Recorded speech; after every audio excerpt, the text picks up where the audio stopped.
बहुत समय पहले त्रेता युग में जब पृथ्वी पर अधर्म बढ़ने लगा, तब देवताओं ने भगवान विष्णु से प्रार्थना की कि वे धरती पर अवतार लेकर धर्म की रक्षा करें। उसी समय भगवान शिव ने भी अपने एक अंश को पृथ्वी पर भेजने का निश्चय किया, जो आगे चलकर प्रभु श्री राम की सहायता करेगा। सुमेरु पर्वत पर अंजना नाम की एक अप्सरा रहती थी। एक श्राप के कारण उन्हें पृथ्वी पर वानरी रूप में जन्म लेना पड़ा था। उन्होंने कठोर तपस्या करके भगवान शिव को प्रसन्न किया। उनकी भक्ति से प्रसन्न होकर भगवान शिव ने वरदान दिया कि उनके यहां एक दिव्य पुत्र जन्म लेगा। वानर राज केसरी उनके पति थे और पवन देव की कृपा से माता अंजना ने एक तेजस्वी बालक को जन्म दिया। यही बालक आगे चलकर पवन पुत्र हनुमान कहलाया। बचपन से ही हनुमान जी अत्यंत शक्तिशाली और चंचल थे।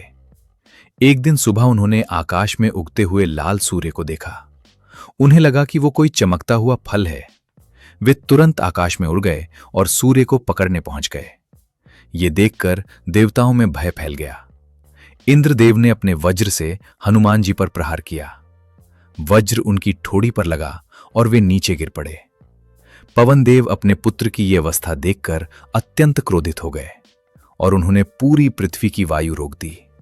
संसार में हाहाकार मच गया। तब सभी देवताओं ने मिलकर हनुमान जी को अनेक वरदान दिए। उन्हें असीम बल, अमरत्व, इच्छानुसार रूप बदलने की शक्ति और हर अस्त्र शस्त्र से सुरक्षित रहने का वरदान मिला। हनुमान जी अपनी शक्तियों के कारण बचपन में बहुत शरारतें करने लगे। वे ऋषियों के आश्रमों में जाकर उन्हें परेशान कर देते थे।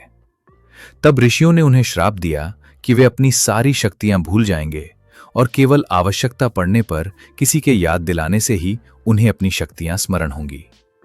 समय बीतता गया और हनुमान जी ने सूर्यदेव को अपना गुरु बनाया। सूर्यदेव सदैव आकाश में चलते रहते थे, इसलिए हनुमान जी सूर्य के सामने उड़ते हुए उनसे शिक्षा ग्रहण करते थे। उन्होंने वेद, शास्त्र, युद्ध कला और नीति का गहरा ज्ञान प्राप्त किया। वे केवल बलवान ही नहीं बल्कि महान विद्वान भी बन गए। उधर रावण माता सीता का हरण करके उन्हें लंका ले गया था। प्रभु श्री राम और लक्ष्मण माता सीता की खोज में वन वन भटक रहे थे। तभी उनकी मुलाकात हनुमान जी से हुई। हनुमान जी ने ब्राह्मण का रूप धारण कर श्री राम से वार्तालाप किया। जैसे ही उन्होंने प्रभु श्री राम को देखा, उनका हृदय भक्ति से भर गया। वे समझ गए कि यही उनके आराध्य हैं। उसी क्षण से उन्होंने अपना जीवन प्रभु श्री राम की सेवा में समर्पित कर दिया। जब यह ज्ञात हुआ कि माता सीता लंका में है, तब समुद्र पार करने का प्रश्न सामने आया।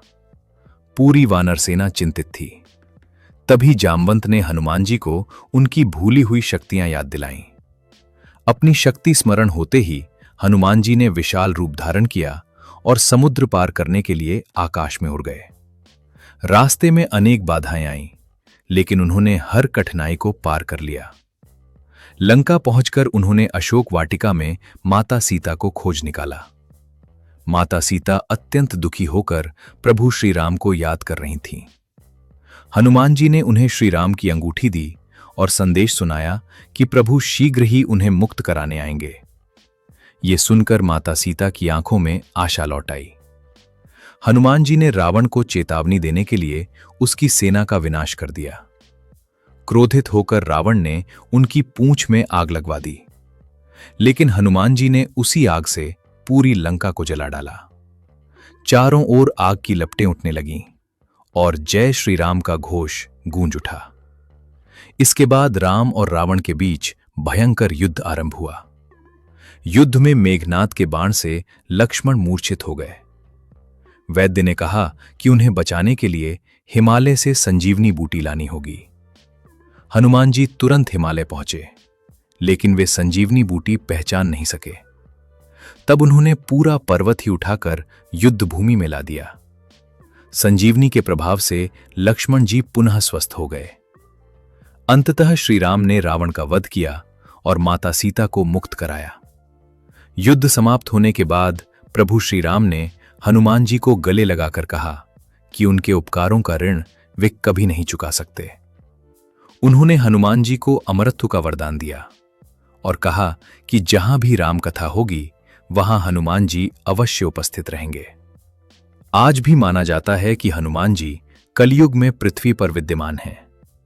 जो सच्चे मन से प्रभु श्री राम का नाम लेता है, हनुमान जी उसकी रक्षा करते हैं।